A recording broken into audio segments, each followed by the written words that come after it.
Hello everyone, welcome to magnet brains. Myself Prateek Karn स्वागत करता हूं आपका अपने यूट्यूब चैनल मैग्नेट ब्रेन्स पर, जहां पर आपको मिलता है क्वालिटी कंटेंट, क्वालिटी एजुकेशन, वो भी बिल्कुल बाकायदा फ्री ऑफ कॉस्ट।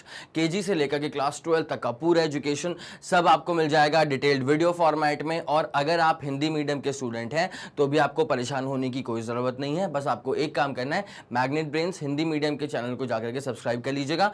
और उसके बाद वहां पर भी रिकॉर्डिंग है, वहां पर भी लाइव है, और क्लास 6 से लेकर के क्लास 12 तक का पूरा कोर्स, पूरा एजुकेशन हिंदी मीडियम के चैनल पर भी अवेलेबल है। और कौन कौन से स्टेट बोर्ड्स वहां पे कंसर्न्ड हैं, तो एमपी बोर्ड हो गया, यूपी बोर्ड हो गया, बिहार बोर्ड हो गया, राजस्थान बोर्ड हो गया और दिल्ली बोर्ड हो गया। ठीक है, इसके अलावा अगर आपको ई नोट्स या ई बुक्स चाहिए तो इसी वीडियो के डिस्क्रिप्शन में एक लिंक होगी, उसको जाकर के आप चेकआउट कर सकते हैं। वहां पे आपको ई नोट्स और ई बुक्स भी मिल जाएंगे। तो चलिए अब हम कहानी को स्टार्ट करने वाले हैं। Class 12 physics chapter 2 electrostatic potential and capacitance.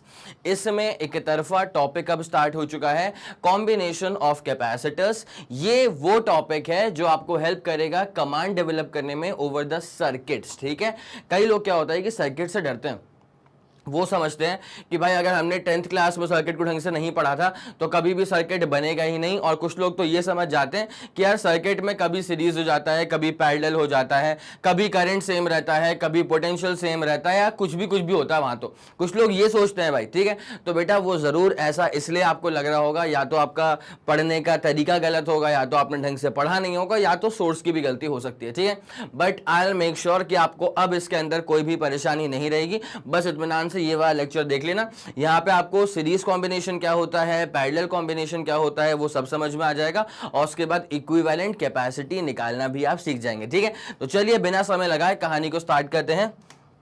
चलिए, तो अपना इस वीडियो का जो ऑब्जेक्टिव है वो ये है कि जब वीडियो खत्म हो तब कॉम्बिनेशन ऑफ कैपेसिटर्स के बारे में आपको हर एक चीज सुपर क्रिस्टल क्लियर हो जानी चाहिए। ठीक है, जहां तक हम बात करते हैं कॉम्बिनेशन की, तो जैसे मान लीजिए एक कैपेसिटर है, दूसरा कैपेसिटर है। अब इसको जोड़ने के तरीके होते हैं। ऑब्वियसली हम इसको वायर से ही जोड़ेंगे, लेकिन वायर से भी अलग अलग तरह का अरेंजमेंट बनाया जा सकता है। ठीक है, सीरीज कॉम्बिनेशन हो सकता है, पैरेलल कॉम्बिनेशन हो सकता है मेजरली। तो हम एक बार जरा उन पर फोकस करेंगे कि एग्जैक्टली सीरीज कॉम्बिनेशन को पहचाना कैसे जाएगा, और सीरीज कॉम्बिनेशन बन गया तो नेट कैपेसिटी निकाली कैसे जाएगी, फिर एग्जैक्टली पैरेलल कॉम्बिनेशन को पहचाना कैसे जाएगा, और अगर पैरेलल कॉम्बिनेशन बन गया तो उसकी नेट कैपेसिटी कैसे निकाली जाएगी। ठीक है, तो जरा एक बार ना मैं आपको पहले से क्लियर कर दूं कि सीरीज और पैरेलल कॉम्बिनेशन पे आने से पहले जिस कॉन्सेप्ट के बारे में आपको सुपर क्लैरिटी होनी चाहिए वो होगा कॉन्सेप्ट ऑफ नोड। क्या कहा मैंने? सीरीज कॉम्बिनेशन समझना है या पैरेलल कॉम्बिनेशन समझना है, कुछ भी समझना है, तो सबसे पहले आपको सुपर क्लैरिटी होनी चाहिए about a concept of node. ठीक है, अब सर ये नोड क्या होता है, तो मैं आपको जरा एक बार ना पूरा फंडा क्लियर कर दूं।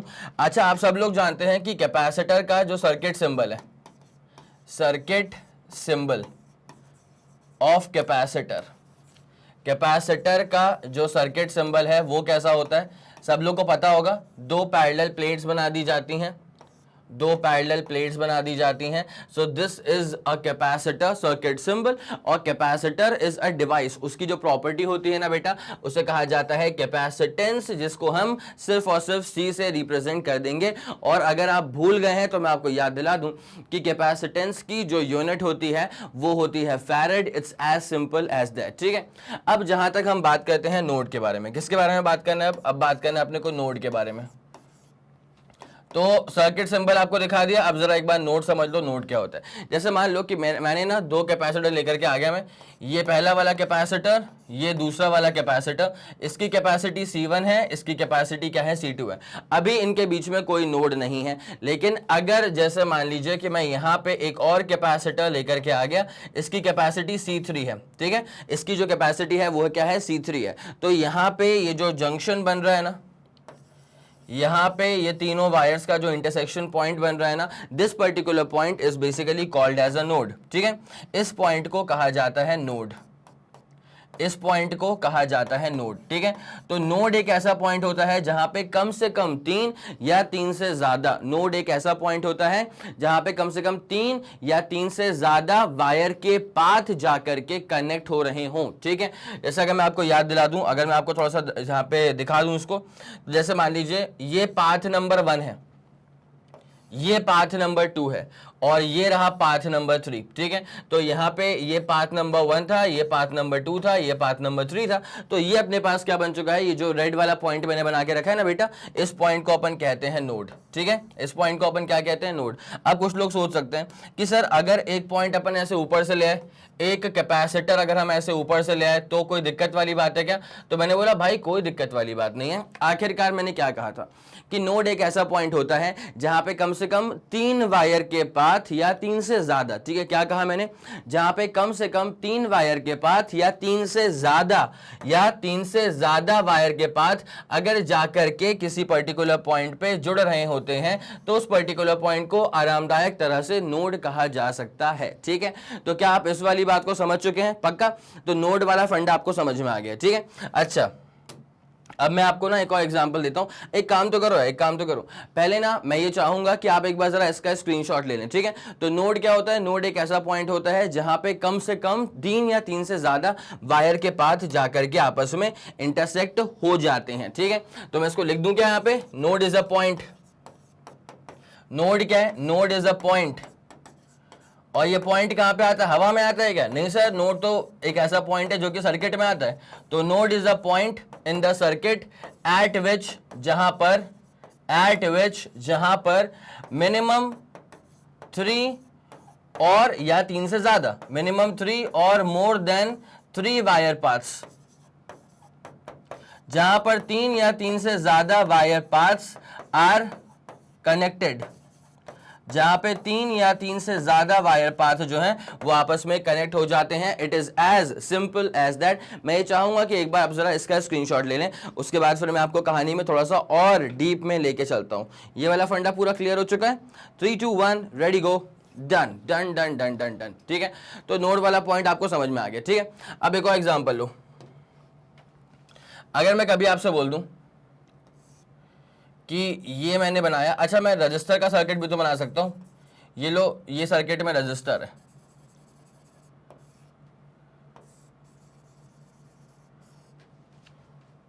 ये मैंने एक और रजिस्टर लगा दिया। मैं रजिस्टर का बनाऊं, कैपेसिटर का बनाऊं, उससे कोई नोड का जो परिभाषा है, नोड की जो डेफिनेशन है वो चेंज थोड़ी हो जाएगी, ठीक है। अब अगर यहाँ पे बात किया जाए ना, अगर यहाँ पे बात किया जाए तो अगर देखें इसको तो this is effectively a node, ठीक है। अगर इसको देखा जाए तो this is effectively a node, इसमें कोई दिक्कत वाली बात नहीं। कैसे ये नोड है सर? जरा आप जरा गौर करें बेटा। यहाँ पे अगर आप देखेंगे तो आपको समझ में आएगा कि हाँ यार, ये पाथ नंबर 1 है, ये पाथ नंबर 2 है, ये पाथ नंबर 3 है, कम से कम 3 पाथ तो आके जुड़ ही रहे हैं, तो ये नोड तो हो जाएगा, ठीक है। उसके बाद अगर आप इस पर फोकस करें, अच्छा, कई लोग सोच रहे हैं कि सर ये नोड होगा क्या? नहीं बेटा, इसको मैं नोड नहीं बोल सकता। क्यों? ये सिंगल वायर है, ठीक है। ये क्या है? सिंगल वायर है। और नोड बनने के लिए क्या चाहिए होता है? कम से कम 3 वायर पाथ्स को आपस में इंटरसेक्ट करना पड़ता है। तो मैं इस वाले पॉइंट को बिल्कुल भी नोड नहीं बोल सकता, ना ही मैं इस वाले पॉइंट को नोड बोल सकता हूं, ठीक है। क्लियर?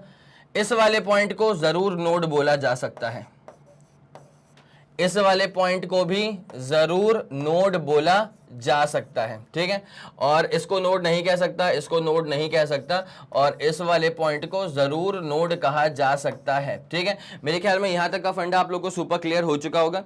तो मैंने नोड आप लोग को पहले भी दिखा दिया था, एक बार मैंने यहां पर भी एक सर्किट बना करके आपको नोड से वाकिफ करवा दिया, और जो जो पॉइंट्स नोड नहीं है उनसे भी वाकिफ करवा दिया, ठीक है। ये नोड नहीं है, ये नोड नहीं है, माफ कीजिए, ये नोड नहीं है, और ये वाला भी नोड नहीं है। It's as simple as that. तो मैं ये चाहूंगा एक बार आप इसका स्क्रीनशॉट ले लें, फिर आपको कहानी में और ज्यादा डेप्थ में लेके चलते हैं। हो गया? 3 2 1 ready go, super clear, super done. चलिए, तो ये वाले फंडे आपको मेरे ख्याल में पूरा तरीके से क्लियर हो चुके हैं, है ना। तो नोड क्या होता है? नोड को अब डिफाइन कैसे किया गया है? तो node is a point in the circuit. पहली बात तो सर्किट एनालिसिस का ये पार्ट है, पहली बात तो ये है, ठीक है। तो node is a point in a circuit at which minimum 3 paths of wire are connected, ठीक है। जहां पे कम से कम 3 वायर के पाथ जो है वो कनेक्टेड रहेंगे, तब जाकर के उस पॉइंट को नोड कहा जाता है, ठीक है। उसके बाद अब आते हैं कि यार सीरीज कॉम्बिनेशन के लिए क्या होता है और पैरेलल कॉम्बिनेशन के लिए क्या होता है, ठीक है। तो अब मैं सीरीज कॉम्बिनेशन और पैरेलल कॉम्बिनेशन, इसका फंडा आप लोगों के सामने जो है ना वो पूरा दिखाने वाला हूं। तो node, we are all concerned with nodes, ठीक है। हम लोग क्लियर भी हो चुके हैं नोड्स को लेकर के, ठीक। अब जरा सीरीज कॉम्बिनेशन में जरा एक बात यहां पढ़ लो तुम। यहां लिखा हुआ है point number 2, bullet point number 2 में क्या लिखा हुआ है? Devices are said to be in series combination when there is no node present between them. ठीक है, डिवाइसेस को हम सीरीज कॉम्बिनेशन में सिर्फ और सिर्फ तभी कह सकते हैं, फिर से बोल रहा हूं, डिवाइसेस को हम सीरीज कॉम्बिनेशन में सिर्फ और सिर्फ तभी कह सकते हैं जब उनके बीच में कोई भी नोड प्रेजेंट नहीं होगा। जब उनके बीच में कोई भी नोड प्रेजेंट नहीं होगा तभी डिवाइसेस को सीरीज कॉम्बिनेशन में कहा जा सकता है।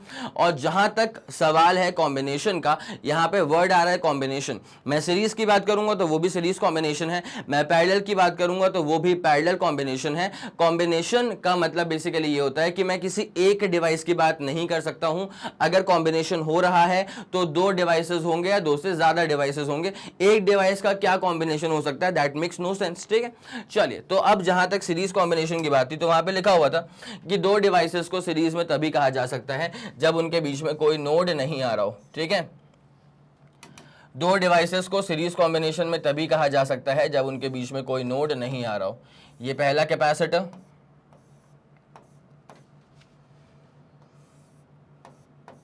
चौथा कैपेसिटर। ठीक है, अब इनकी जो रिस्पेक्टिव कैपेसिटीज हैं, इसकी कैपेसिटी C1 है, C2 है, इसकी कैपेसिटी C3 है, इसकी कैपेसिटी क्या है बेटा? C4 है। कोई दिक्कत वाली बात नहीं। अब अगर मैं यहां पे ला करके एक कॉम्बिनेशन में यहां पे एक कैपेसिटर और लगा देता हूं जिसकी कैपेसिटी मैं बोल देता हूं कि ये C5 है। ठीक है, अब जरा ध्यान देते हुए चलेंगे। अगर ये वाला पार्ट बीच में नहीं आता, जो मैंने ग्रीन से बना के रखा है ना, अगर C5 वाला कैपेसिटर बीच में नहीं आता तो C1, C2, C3, C4 ये सारे के सारे रहे होते सीरीज कॉम्बिनेशन में। It's as simple as that. ठीक है, तो मैं एक काम करूंगा बेटा, मैं ना अभी इसमें मिटाते हुए चलूंगा तो पहले एक बार कुछ बनाऊंगा, आपको स्क्रीनशॉट लेने का मौका दूंगा, फिर वापस से कुछ बनाऊंगा, आपको स्क्रीनशॉट लेने का मौका दूंगा। ठीक है, अभी आप देख रहे हैं C1, C2, C3, C4। तो अभी जो ये शानदार सा कॉम्बिनेशन है, ठीक है, अभी जो ये शानदार सा कॉम्बिनेशन है, ये पूरा C1, C2, C3, C4 ये जो पूरा कॉम्बिनेशन है, this is a series combination. ठीक है, अब ये जो पूरा कॉम्बिनेशन है, this is a series combination. इसका तुम क्या स्क्रीनशॉट लोगे? तुम बस बनाते हुए चलो, तुम्हें पूरा क्रिस्टल क्लियर होते हुए चलेगा। ठीक है, तो यहां तक कोई दिक्कत वाली बात तो नहीं है।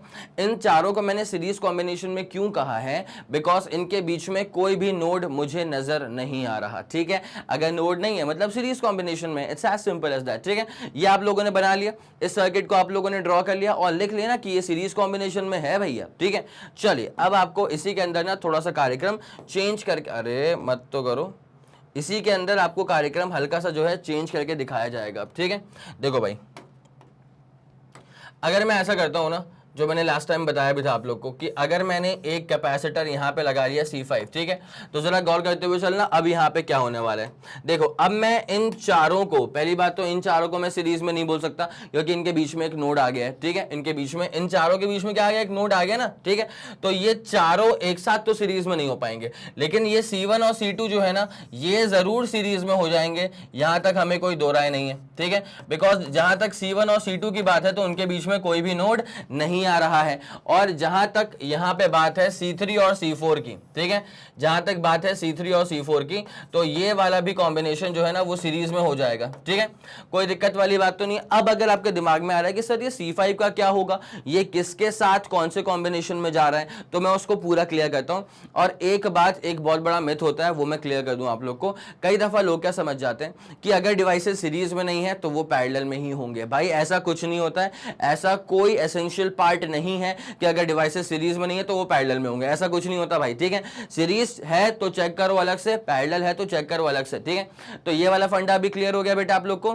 C1 C2 सीरीज में होगा, C3 C4 सीरीज में होगा, लेकिन ये चारों मिलकर के आपस में सीरीज में बिल्कुल नहीं होंगे। तो मैं ये चाहूंगा कि एक बार आप इसका स्क्रीनशॉट लें, उसके बाद फिर मैं आपको C5 के बारे में चीजें बताता हूं। ठीक है, ये वाला क्लियर हो गया। 3 2 1 रेडी गो डन। चलो, तो ये वाला फंडा भी क्लियर हो गया अपने को। ठीक है, अब ना आप ये C5 के बारे में अब ये सोचना शुरू कर सकते हो क्या होगा।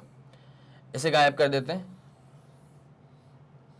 चलिए, अब अगर आप ये सोचते हैं कि सर ये जो C2 और C5 है, ठीक है, क्या ये सीरीज में आ जाएगा? कई लोग क्या सोचते हैं कि अच्छा ऐसे गए और ऐसे चले गए तो ये तो सीरीज में आना चाहिए, सेम लाइन पे आ रहा है। नहीं भाई, ये भी बिल्कुल सीरीज में नहीं है। अगर आप ये सोच रहे हो ना कि C5 वाला और C2 वाला क्या ये सीरीज में है, अगर आप ये सोच रहे हो कि C5 वाला और C2 वाला क्या ये सीरीज में, तो मैं आपको बता दूं कि this is also not in series.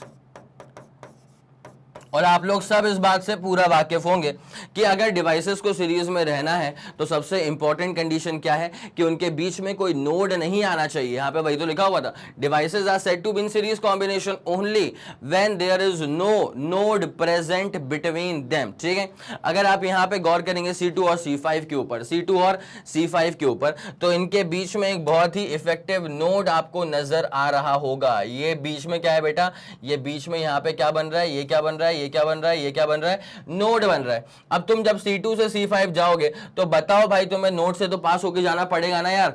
और अगर डिवाइसेस के बीच में नोड आ गया तो फिर वो सीरीज कॉम्बिनेशन में नहीं रहते। It's as simple as that. ठीक है, समझ गए इस पूरी बात को। तो ना ही ये C2 और C5 वाला सीरीज में है, मैं सेम लॉजिक C3 और C5 के लिए भी कोट कर सकता हूं कि C3 और C5 भी सीरीज कॉम्बिनेशन में नहीं है, बिकॉज इनके बीच में एक नोड आ रहा है। अब तुम मुझसे पूछ लो कि सर C1 और C5 का बताओ।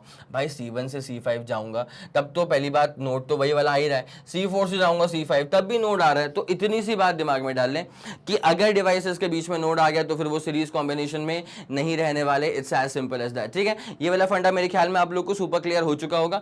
अब आपको लेके चलूंगा मैं पैरेलल वाले फंडे पे। तो एक बार जरा आप इसका स्क्रीनशॉट लेना प्लीज, एक बार आप जरा इसका स्क्रीनशॉट ले लें, फिर अपन कहानी में आगे बढ़ते हैं ना। हो गया, 3 2 1 ready go, super clear super done. ठीक है, ओके ओके, बढ़िया बढ़िया बढ़िया। ठीक है, तो ये डिवाइसेस सीरीज में कैसे होते हैं, ये सब चीजें आपको जो लिख के रखी थी आपने समझ ली होंगी। तो devices are said to be in series combination when there is no node present between them. जब उनके बीच में कोई भी नोड प्रेजेंट नहीं होगा तब उस कॉम्बिनेशन को सीरीज कॉम्बिनेशन कहा जाता है। ठीक है, अब आता है मैटर अबाउट पैरेलल कॉम्बिनेशन। ठीक है, पैरेलल कॉम्बिनेशन का पूरा फंडा बता रहा हूं, लेकिन उससे पहले एक छोटी सी बात पे जरा गौर करना। भाई तुम कोई सा भी डिवाइस लेके आ जाओ, तुम रेजिस्टर ले लो, तुम कैपेसिटर ले लो, तुम इंडक्टर ले लो, तुम पीएन जंक्शन डायोड ले लो। मेजरली हमको 12th में इसी के बारे में बात करनी है। ठीक है, इन चारों के बारे में। तो रजिस्टर, कैपेसिटर, रजिस्टर का रेजिस्टेंस होता है R, कैपेसिटर का कैपेसिटेंस होता है C, इंडक्टर का इंडक्टेंस होता है L, और ये अपने पास पीएन जंक्शन डायोड होता है। ठीक है, इन सारे डिवाइसेस में एक खास बात है कि सबका ना 2 टर्मिनल्स हैं। सारे डिवाइसेस के दरअसल 2 टर्मिनल्स हैं। ये मैं इसको बोलने को स्टार्टिंग पॉइंट बोल सकता हूँ, इसको एंडिंग पॉइंट बोल सकता हूँ, बट जरूरी नहीं है। तुम अगर पीछे में देखोगे तो वो स्टार्टिंग है, ये एंडिंग है। तो मैं उस तरफ से नहीं जा रहा, मैं बस ये बोल रहा हूँ कि हर डिवाइस के पास ना मेजरली अगर देखा जाए तो 2 टर्मिनल्स तो होते हैं। मेजरली अगर देखा जाए तो हर डिवाइस के पास 2 टर्मिनल्स तो होते हैं। मेरे ख्याल से ये तो बहुत ही नॉर्मल सी बात है, आप लोग को पूरा समझ में आ रही होगी। अब एग्जैक्टली इन टर्मिनल्स से होता क्या है, क्या पूरा फंडा होगा, वो जरा समझते हुए चलना पैरेलल कॉम्बिनेशन के रिस्पेक्ट में। ठीक है, तो यहाँ पे क्या लिखा हुआ है बेटा, फॉर 2 और more devices to be in parallel combination. क्या लिखा हुआ है, 2 या 2 से ज्यादा डिवाइसेस को अगर पैरेलल कॉम्बिनेशन में रहना है, then their starting point should be at 1 common node. तब उनका जो स्टार्टिंग पॉइंट है, अगर 2 या 2 से ज्यादा डिवाइसेस को, अगर 2 या 2 से ज्यादा डिवाइसेस को पैरेलल कॉम्बिनेशन में रहना है तो उनका starting point should be at 1 common node. उन सबका स्टार्टिंग किसी एक कॉमन नोड पे होना चाहिए, and their ending point should be at another common node. ठीक है, अब मैं ये चाहूंगा, आपसे गुजारिश है कि एक बार ना, अगर आप कॉपी किताब लेके नहीं भी बैठे हो, ठीक है, अगर आपसे बस ऐसे ही बिस्तर पे बैठ के या सोफे पे लेट के बस ऐसे फोन को ताके जा रहे हो, तो मेरी आपसे गुजारिश है कि बेटा जरा उठो, है ना, अपनी पूरी बॉडी को उठाओ, जरा इतनी आलसी बॉडी को उठाओ और जाओ कॉपी पेन लेकर के आओ, बिकॉज ये वाला जो यहाँ पे बुलेट पॉइंट नंबर 3 लिखा हुआ है वो बहुत इंपॉर्टेंट है, जरूरत पड़ने वाली है इसकी बार बार। ठीक है, तो एक बार जरा आप इसको नोट कर लें, अगर समय कम है तो स्क्रीनशॉट लेते हुए चलें। ठीक है, लेकिन बुलेट पॉइंट 3 से मैं बहुत ज्यादा कंसर्न हूं। ओके, अब आपको ये समझ में आया कि how it becomes a parallel combination. ठीक है, देखो भाई, मान ले मेरे पास 2 डिवाइसेस हैं और ये वायर तो फ्लेक्सिबल ही होता है ना भाई।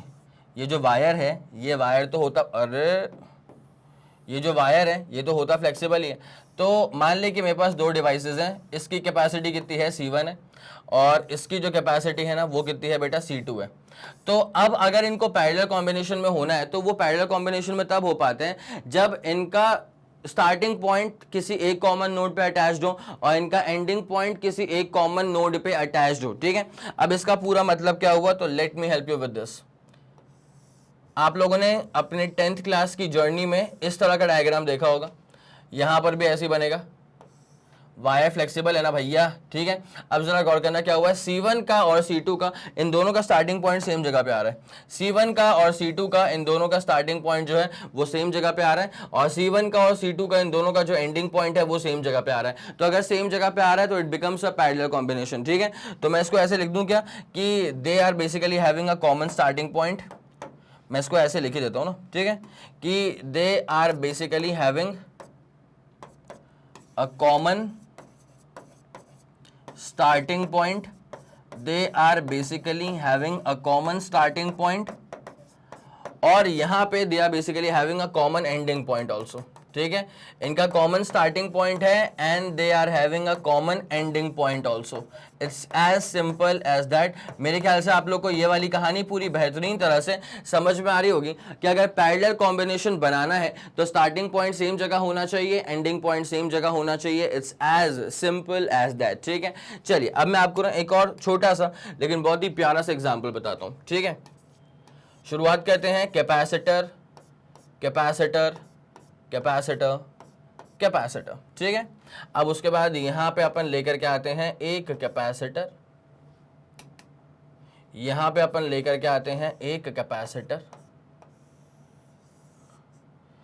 ओके, ठीक है। तो कैपेसिटीज क्या है, C1 है, C2 है, C3 है, C4 है, और इसकी कैपेसिटी कितनी है, C5 है, ठीक है।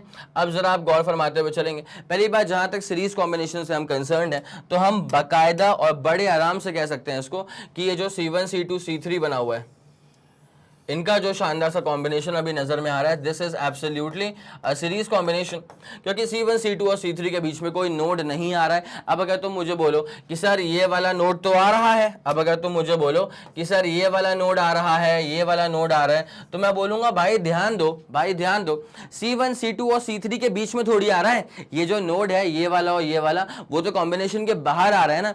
जहां तक C1 C2 C3 कंसर्न है तो इनके बीच में तो कोई नोड नहीं आ रहा। अगर इनके बीच में कोई नोड नहीं आ रहा तो they are absolutely in series combination. यहां तक कोई दिक्कत वाली बात तो नहीं है, पक्की बात है, ठीक है।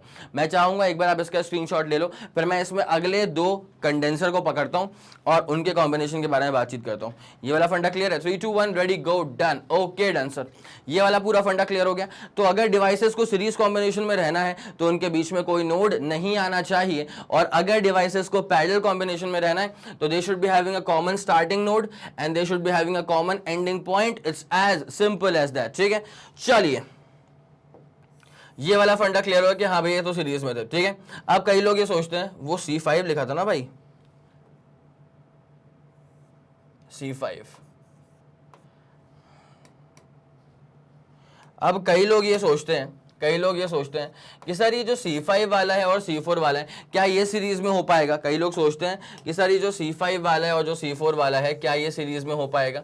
भाई जरा गौर करते हुए चलना, जब मैं C5 और C4 की बात करूंगा ना तो जब मैं यहां से आऊंगा ऑब्वियसली ये कोई नोड नहीं है, ठीक है, लेकिन जब मैं यहां से होता हुआ गुजरूंगा तो यहां इनके बीच में एक नोड आ जाएगा ना, ठीक है, इनके बीच में एक नोड आ जाएगा। अगर नोड आ गया तो फिर ऑब्वियसली वो सीरीज में नहीं है, ठीक है। तो मैं इसको लिख देता हूं कि अगर आपके दिमाग में कभी ये सवाल आया हो कि क्या सर ये सीरीज में है, तो मैं बता दूं आपको कि नहीं बेटा, ये तो सीरीज कॉम्बिनेशन कहीं से कहीं तक नहीं होता है, ठीक है। तो जरा इसका स्क्रीनशॉट ले लीजिए आप जल्दी से। 3 2 1 ready go, super clear, super done, ठीक है। तो ये वाले फंडे आप लोग के दिमाग में बेहतरीन तरह से क्लियर हो गए होंगे। अब जरा एक आध चीजें और देखो इसकी, ध्यान देना बेटा। अब जरा एक आध चीजें इसकी और देखो। तो सर ये जो C5 और C1 है क्या ये पैरेलल में हो पाएगा, ठीक है। क्या C5 और C1 जो है क्या ये पैरेलल में हो पाएगा। भाई C5 काफी ऊपर सा बन गया ना, C5 को जरा अपन ऐसे हल्का सा नीचे बनाते हैं यार, वो तो एकदम आसमान के ऊपर जा रहा है। ये C5 बना दिया अपन ने अब, है ना, ये बन गया अपना C5। अब जरा 2 मिनट ध्यान देना ना यार, मैं बोलता हूं कि यार C5 और C1 है क्या पैरेलल में, तो आप जरा गौर करना, C5 का और C1 का स्टार्टिंग पॉइंट सेम जगह पे आ रहा है, बढ़िया, इससे प्यारी क्या बात हो सकती है। लेकिन जरा ध्यान देना, ये C1 का जो आखिरी वाला एंड है ना वो कहीं C2 के पीछे घुस रहा है, और C5 का जो आखिरी वाला एंड है वो कहीं और ही घुस रहा है। तो हुआ क्या कि ऑब्वियसली उनका स्टार्टिंग पॉइंट सेम हो गया। जरा चेक करते हुए चलना, वहां पे C5 का और C1 का स्टार्टिंग नोड बिल्कुल कॉमन है, बहुत बढ़िया, लेकिन पैरेलल होने के लिए ये भी चाहिए कि उसका एंडिंग पॉइंट भी कॉमन होना चाहिए, ठीक है। तो माफ कीजिए, C1 का एंडिंग पॉइंट कहीं और जा रहा है और C5 का एंडिंग पॉइंट कहीं और जा रहा है, तो ये दरअसल पैरेलल में नहीं हो पाएंगे। ठीक है, तो मैं इसको लिख दूं क्या अच्छे से एक बार कि जो C1 और C3 है, ये सॉरी जो C1 और C5 है, they are not in parallel. ठीक है, यहाँ पे C1 और C5 का जहां तक कंसर्न है, तो C1 और C5 नॉट इन पैरेलल। और रीजन तुम समझ गए ना, रीजन तुम समझ गए ना, उनका स्टार्टिंग पॉइंट बिल्कुल सेम है लेकिन एंडिंग पॉइंट बिल्कुल ही अलग अलग है, तो absolutely they are not in parallel. ठीक है, बस एक लास्ट स्पेशल पॉइंट आप पिच करना है, उसके बाद मैं इक्विवेलेंट कैपेसिटी के ऊपर आपको लेकर के आ जाऊंगा। ठीक है, एक आखिरी पॉइंट पिच करूंगा। ये वाला पॉइंट पूरा क्लियर हो गया है? 3 2 1 रेडी गो डन, चलो ओके। ठीक है, ये वाला फंडा अपन को पूरा क्लियर हो चुका है। अब जरा यहां पे ध्यान देते हुए चलना, अब जरा यहाँ पे ध्यान देते हुए चलना। तो सर यहाँ पे फिर सीरीज क्या है, पैरेलल क्या है? तो सीरीज तो ये C1 C2 C3 सीरीज में, ठीक है, वो मैंने बता दिया। अब जरा ध्यान देना, अगर आप इसके बारे में ध्यान दो, C5 और C1 C2 C3, C5 और C1 C2 C3 के बारे में आप ध्यान देंगे तो फिर ये वाले जो है ना, ये C5 और C1 C2 C3 ये दोनों आपस में पैरेलल में हैं। It's as simple as that. ठीक है, C1 C2 C3 इसका सीरीज कॉम्बिनेशन, और ये जो C5 वाला इकलौता है, ये वाला जो पूरा कॉम्बिनेशन होगा, ये होगा बाकायदा पैरेलल में। कैसे होगा पैरेलल में? ठीक है भाई, ये जो ऊपर वाला फंडा है उसका स्टार्टिंग पॉइंट यहाँ पे आ रहा है, ठीक है, और नीचे वाले का भी स्टार्टिंग पॉइंट सेम जगह पे आ रहा है। बढ़िया बढ़िया बढ़िया, स्टार्टिंग पॉइंट मैच कर गए। जो ये C5 है उसका एंडिंग वाला पॉइंट यहां पे आ रहा है और इस कॉम्बिनेशन का भी एंडिंग वाला पॉइंट यहां पे आ रहा है, तो ऑब्वियसली स्टार्टिंग पॉइंट मैच कर गया, एंडिंग पॉइंट भी मैच कर गया और ये कॉम्बिनेशन हो जाएगा बाकायदा parallel. It's as simple as that. अब आप इसका स्क्रीनशॉट ले सकते हैं और फिर मैं आपको लेकर के आता हूं इक्विवेलेंट कैपेसिटीज के ऊपर। ये वाला फंडा पूरा क्लियर है? 3 2 1 ready go. Super clear, super done. चलो भाई, तो मेरा अभी तक का जो ऑब्जेक्टिव था वो तो पूरा हो चुका है कि आपको एक बार इस बात से वाकिफ करवा देना कि what exactly is a series combination and what exactly is a parallel combination. ठीक है, इस बात को आप लोग समझ गए, बाकायदा समझ गए। ठीक है, अब मैं आप लोग के सामने ना एक ऐसा नेटवर्क देता हूं जिसमें आपको बताना है कि कौन सा आपको लग रहा है कि सीरीज कॉम्बिनेशन है और कौन से 2 या 3 कैपेसिटर आपके हिसाब से सीरीज कॉम्बिनेशन में आएंगे और कौन से 2 या 3 कैपेसिटर आपके हिसाब से जो है वो पैरेलल कॉम्बिनेशन में आएंगे। ठीक है, तो यहां पे मैं आपको जो एग्जांपल दे रहा हूं बहुत ही क्लासिक एग्जांपल है भाई, बहुत बहुत बहुत ही क्लासिक एग्जांपल है। ठीक है भाई, सुन लो मैंने क्या बोला है कि इसकी कैपेसिटी C1 है, इसकी कैपेसिटी C2 है, इसकी कैपेसिटी C3 है, इसकी कैपेसिटी C4 है, इसकी कैपेसिटी C5 है। ठीक है, आपको कमेंट सेक्शन में जाकर के ये बताना है मुझे कि सर आपको जो लग जाए। ठीक है, अगर आपको लग रहा है कि सर C1 और C3 जो है वो सीरीज में, तो आप लिख दीजिएगा कि सर हैशटैग टाइम स्टैम्प आप मार्क कर दीजिएगा। टाइम स्टैम्प पे अपन क्वेश्चन पूछते हैं, आपको पता होगा। ठीक है, तो टाइम स्टैम्प आप मार्क कर दीजिएगा और मुझे बताइएगा कि सर आपने इस टाइम स्टैम्प पे पूछा कि कौन सा सीरीज है, कौन सा पैरेलल है। तो अगर आपको लगे कि मान लो फॉर एग्जांपल C1 C3 आपको लग रहा है कि सीरीज है, तो लिख देना कि सर C1 C3 सीरीज है, C1 C2 पैरेलल है। ठीक है, वैसे काफी समझने वाले समझ गए होंगे कि C1 और C3 सीरीज में नहीं हो सकता भैया, बिकॉज सीरीज में होने के लिए क्या चाहिए? बीच में कोई नोड नहीं आना चाहिए। तो यहां पे बीच में क्या आ गया? नोड आ गया। Absolutely this point is absolute node, this point is absolute node. एक पाथ, दूसरा पाथ, तीसरा पाथ। तो अगर नोड है तो भैया वो C1 C3 सीरीज में नहीं हो सकते। लेकिन जो भी आपको आंसर लगे, सही आंसर लगे, सटीक आंसर लगे, वो आप कमेंट सेक्शन में जाकर के बता सकते हैं। उसके बाद फिर अपन इसको सॉल्व करना शुरू करते हैं। चलिए ठीक है, फिर बहुत शानदार। तो सवाल तो आप लोगों ने देखा होगा और कई लोग यहाँ पे परेशान हो गए होंगे कि सर कहाँ दिख रहा है सीरीज, कहाँ दिख रहा है पैरेलल। बिल्कुल सटीक बात है भाई, यहाँ पे कोई से भी 2 डिवाइसेस तुम चेक कर लो, ना ही वो सीरीज में है ना ही वो पैरेलल में। फॉर एग्जाम्पल C1 और C3 की अगर बात की जाए तो ये C1 और C3 सीरीज में तो बिल्कुल नहीं हो पाएगा। क्यों नहीं हो पाएगा? बिकॉज इनके बीच में एक आ रहा है node. It's as simple as that. तो इनका सीरीज तो बिल्कुल होने से रहा। अब कई लोग को ना काफी हद तक वो श्योर हो जाते हैं कि सर C1 C2 तो पक्की बात है पैरेलल होगा। मैं बता रहा हूं कि ये पैरेलल भी नहीं होगा। ये जो C1 और C2 है ये पक्की बात है कि ये दोनों पैरेलल भी नहीं होंगे। क्यों नहीं होंगे पैरेलल जी? बिकॉज दोनों का स्टार्टिंग पॉइंट सेम जगह पे आ रहा है। बहुत बढ़िया, बधाइयां आपको। लेकिन इसका जो एंडिंग पॉइंट है वो अलग अलग जगह पे आ रहा है। C1 C1 की एंडिंग कहीं और किसी और नोड पे हो रही है और C2 की एंडिंग कहीं और किसी और नोड पे हो रही है, इसका मतलब C1 और C2 जो है ये पैरेलल में नहीं हो पाएंगे। It's as simple as that, ठीक है, कोई दिक्कत वाली बात नहीं। अब अगला जरा चेक करते हुए चलना। तुम बोलोगे सर ये C2 और C4 का सीरीज है क्या? मैं बोल दूंगा C2 और C4 का सीरीज कैसे हो सकता है बेटा? C2 और C4 के बीच में क्या आ रहा है? नोड आ रहा है, तो C2 और C4 का सीरीज भी नहीं हो सकता, ठीक है। और कुछ है तुम्हारे दिमाग में? C3 C4 का पैरेलल, C3 C4 का पैरेलल भी इसलिए नहीं हो सकता क्योंकि भाई दोनों का स्टार्टिंग पॉइंट बिल्कुल सेम है। इसका स्टार्टिंग और इसका स्टार्टिंग भी सेम जगह पे हो रहा है, लेकिन C3 का एंडिंग कहीं और C4 का एंडिंग कहीं और हो रहा है, तो ये वाला भी पैरेलल में नहीं हो सकता। कोई दिक्कत वाली बात नहीं है। अब अगर तुम C5 के बारे में सोच लो तो भाई तुम कितना भी यहां पे जुगाड़ लगा लो, लेकिन नहीं है कोई सीरीज तो नहीं है कोई सीरीज, और नहीं है कोई पैरेलल तो नहीं है कोई पैरेलल। इस तरह के बहुत ही स्पेशल सर्किट को नाम दिया जाता है व्हीटस्टोन ब्रिज सर्किट, ठीक है। और इसको अपन सॉल्व करेंगे, लेकिन सॉल्व करेंगे चैप्टर नंबर 3 के अंदर, ठीक है। तो आप बेफिक्र रहिए, मतलब एक बस दिखा दिया मैंने कि बेटा कभी कभी ऐसा भी होता है कि ना ही कोई सीरीज है ना ही कोई पैरेलल है, ठीक है, ऐसा मसले ही फंस जाते हैं। सॉल्व कैसे करेंगे इसको सर? दिखाएंगे बेटा इत्मीनान से चैप्टर नंबर 3 के अंदर, ठीक है। तो ये वाला फंडा मेरे ख्याल में सुपर क्लियर आप लोगों के दिमाग में हो चुका होगा, ये चीजें आप लोगों ने नोट भी कर ली होंगी। अब जरा कहानी में आगे बढ़ते हैं। अब आपको लेके आते हैं कैपेसिटर्स इन सीरीज के ऊपर। इसकी सबसे बारीक से बारीक बातें आपसे मैंने डिस्कस कर ली, ना ही सिर्फ सीरीज की बट पैरेलल की भी सबसे बारीक से बारीक बातें आपसे डिस्कस की जा चुकी हैं। तो जरा कहानी पे गौर करते हैं क्या दिया हुआ है। The capacitors are said to be connected in series between two points when we can proceed from one point to any another point only through one path, ठीक है। दो डिवाइसेस को सीरीज कॉम्बिनेशन में तब कहा जाएगा जब हम एक पॉइंट से दूसरे पॉइंट तक पहुंच जाएं एक ही पाथ को यूज करते हुए। जैसे कि यहाँ पे अगर आपको यहाँ से यहाँ पहुंचना है तो आप इसी पाथ को, एक सिंगल पाथ को फॉलो कर लोगे, जहां पे रास्ते में ये दिखाई देगी, ये दिखाई देगी, ये दिखाई देगी, बशर्ते बीच में कोई नोड नहीं आ रहा है। तो इस डेफिनेशन के अंदर नोड की जिक्र नहीं की गई है, लेकिन मैं चाहूंगा कि आप नोड का जिक्र भी करें। और नोड का जिक्र आप कैसे करेंगे सर? मैंने पूरा बता के रखा है कि नोड क्या होता है, ठीक है, और डिवाइसेस सीरीज में कैसे होंगे जब उनके बीच में कोई नोड नहीं आएगा। Okay done. ओके, अब जरा कहानी समझते हुए चलना। अब हम निकालने वाले हैं इसका इक्विवेलेंट कैपेसिटी। सर ये इक्विवेलेंट कैपेसिटी का मतलब क्या होता है? तो बेटा अगर आप लोगों ने 10वीं पास करी है, अब तो लोगों को लग गई अरे सर मतलब क्या कहना चाह रहे हो सर, क्या हम 10वीं पास भी करके नहीं आए क्या सर? आपको ऐसा लग रहा है? नहीं बेटा, मैं तो बस ऐसे ही बोल रहा हूँ। अगर तुम्हें ये चीज याद होगी तो ऑब्वियसली पास करके आए होगे 10वीं।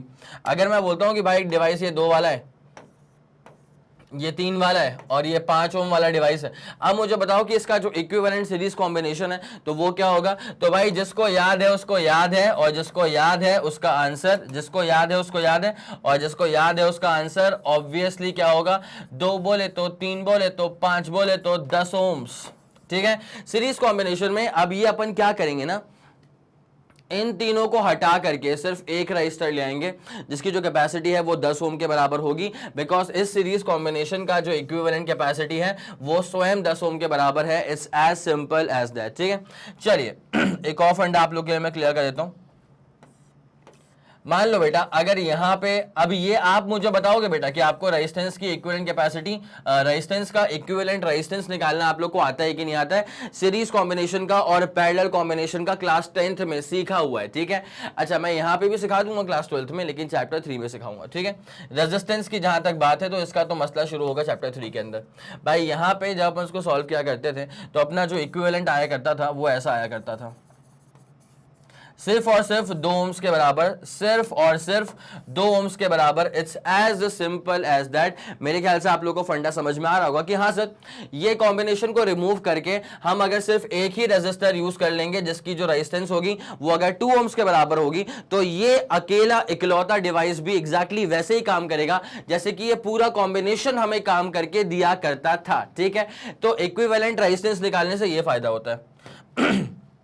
सर्किट जो है ना वो छोटा हो जाता है और छोटा हो जाता है, ठीक है। अब आपको लेकर के आते हैं इसमें रेजिस्टर, क्या बोलते हैं, कैपेसिटर के सीरीज कॉम्बिनेशन के ऊपर। तो क्या किया गया है यहाँ पे, जरा गौर करते हुए चलना।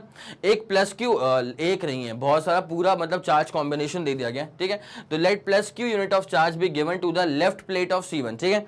C1 वाले कैपेसिटर का जो लेफ्ट वाला प्लेट है, C1 वाले कैपेसिटर का जो लेफ्ट वाला प्लेट है, उसको चार्ज दे के रख दिया भर भर के प्लस क्यू का। ओके, कोई दिक्कत वाली बात नहीं है। उसके बाद क्या है, by electrostatic induction a charge of minus q appears on the inner side of right plate है, ठीक है। अगर ये प्लस क्यू पूरा भर दिया अपन ने लेफ्ट वाले प्लेट के ऊपर, तो बिकॉज ऑफ इंडक्शन अगर यहाँ पे प्लस है तो यहाँ पे ये जो है ना ये वाला प्लेट इसके लेफ्ट हैंड साइड पे, मतलब यहाँ पे नेगेटिव की लड़ी लग जाएगी बिकॉज ऑफ इंडक्शन, ठीक है। तो by electrostatic induction a charge of minus Q appears on the inner side of right plate of C1। कितने सही से पूरा लोकेशन को लिख दिया गया यहाँ पे। And plus Q appears on the outer side of this plate, ठीक है। तो ये जो C1 का जो राइट वाला प्लेट है, C1 कैपेसिटर का जो राइट वाला प्लेट है, उस राइट वाले प्लेट के इनर साइड पे नेगेटिव का इंडक्शन है और इसी राइट वाले प्लेट के आउटर साइड पे पॉजिटिव चार्जेस का इंडक्शन है। It's as simple as that, ठीक है। उसके बाद यहाँ पे क्या लिखा है, the plus Q units of charge flow to left plate of C2 and so on. फिर वो आगे फ्लो करेगा, फिर वो आगे फ्लो करेगा, फिर वो आगे फ्लो करेगा। अब हमारा जो कंसर्न है वो ये है कि क्या हम कैपेसिटेंस निकाल पाते हैं सीरीज कॉम्बिनेशन में। तो चलो भैया पूरी कहानी को अपन स्टार्ट करने वाले। अच्छा एक काम करो ना यार, आपको स्क्रीनशॉट चाहिए होगा, इसका स्क्रीनशॉट लो पहले, तो इसका पहले इत्मीनान से स्क्रीनशॉट ले लो। 3 2 1 रेडी गो डन। कैपेसिटर का सीरीज कॉम्बिनेशन का ये स्क्रीनशॉट रहा। अब उसके बाद सीरीज कॉम्बिनेशन में ही आने वाली बहुत ही बारीक बात क्या है, each capacitor receives the same charge of magnitude plus Q. अगर आप सीरीज कॉम्बिनेशन की बात कर रहे हो तो जितने भी कैपेसिटर्स सीरीज कॉम्बिनेशन में लगे हैं उन सबको सेम अमाउंट ऑफ चार्ज ही मिलता है, उन सबको सेम अमाउंट ऑफ चार्ज ही मिलता है, ठीक है। मैं इसका ना एक बहुत ही सिंपल सा एग्जांपल आपको दिखाता हूं।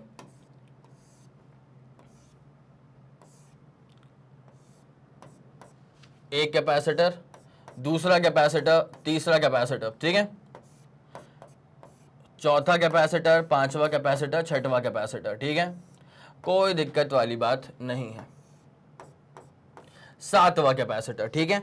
जरा गौर करते हुए चलना, ये C1 है, ये C2 है, ये C3 है, ये वाला C4 है, कैपेसिटेंस 5 है, कैपेसिटेंस 6 है और ये अपने पास C7 है, ठीक है। मान लो फॉर एग्जांपल हुआ क्या, मान लो फॉर एग्जांपल हुआ क्या कि यहां से ना फ्लो कर रहा है, अभी ये ओपन सर्किट है, लेकिन मैं ये आपसे बोलना चाह रहा हूं कि ये किसी बहुत बड़े सर्किट का पार्ट रहा होगा, ठीक है। ये यहां से ओपन नहीं है, इसके बियॉन्ड भी कोई सर्किट होगा, इसके बियॉन्ड भी कोई सर्किट होगा, तो किसी बहुत बड़े सर्किट का ये बस पार्ट भर है, ठीक है। तो मान लीजिए